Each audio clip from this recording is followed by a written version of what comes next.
يا سعدي ما بيك ذا النوبة خبر، وريني ما بيك برهن ذا النقصان، ماك مضاري بالخدع ولا تغدر، ماك مضاري تغرني ماكش خوان.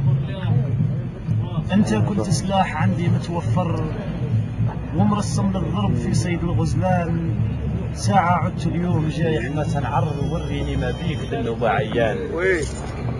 بيك القلب وراه ما عاد يخير، مفرز بين القطيفة والكتان، والله بيك عقل ما عاد يفكر، ودخل هذه الحرب بسلاح وفشلان.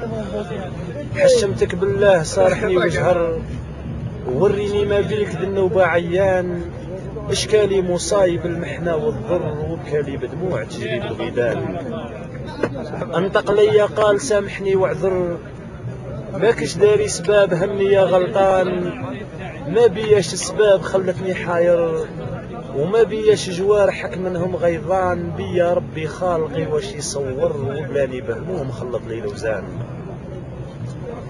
بيا هذا الريم راني متأثر، هلك لي الجراح وهزمني عجلان، من لغواط وجالح ومتنازاير، والمولى خلاه فتنة للإنسان، حارت ونكذب كان نقول يشبه للمرجان، لا راجل خيال في الوصف يحكر، مثل الحوريات فايق كل الوان.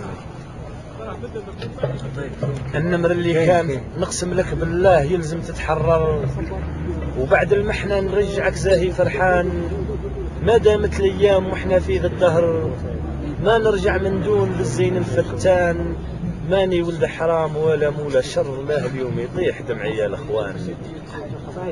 النمر اللي كان في الهدى شاطر، طاحت بيه اليوم في هذا الميدان، وعقاب الخصلات ولد الطير الحر، كي رفرف ما طار معدوم الجنحان.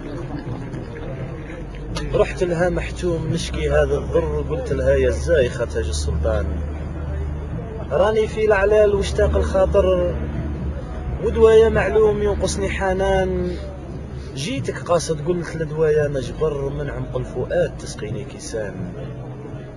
نطقت لي بحديث قمنا ومعبر وقالت مرحبا وسهلا يا فلان. طلبك راه صعيب مع انه نقدر، يلزم لك في الحين تصبر بالنسيان. ما نقدرش نزيد نشرح ونفسر واسمح لي كانك مني حيران. قلت لها ما هوش حقي نتقهر وعيب عليك علاه طفي ذا النيران. حني عني فيك عقلي جا طاير ما نقدر ننساك يا عرش الريحان. قالت لي ربي اللي يعلم بالسر هذا طبعي صحيح ما خيبت الظان. بالوداع مشات تمشي تتبختر وملكني وسواس سبق في البهتان. خلتني معطوب وعليها نشعر ليلي نسهر فيه ونهاري يشيان. احفظ يا حفيظ مولانا واستر نجي هذا الريم من مكر العديان. يسعد اللي جاه في المكتوب زهر يسعد في الدنيا ويترفع في الشان. يا ويحيك يصد للحومة غادر ويا ربي قداه بعدتني لوطان. ولد البيض راه عاشق ومدمر للنعرة الله بيحتاج الشجعان. عبد القادر مولاي ما عادش يصبر بيه فلانة راه متشغب عطشان. وهذا القصة جرات لي ما ننكر وهدينا الابيات للواقع تبيان. شكرا.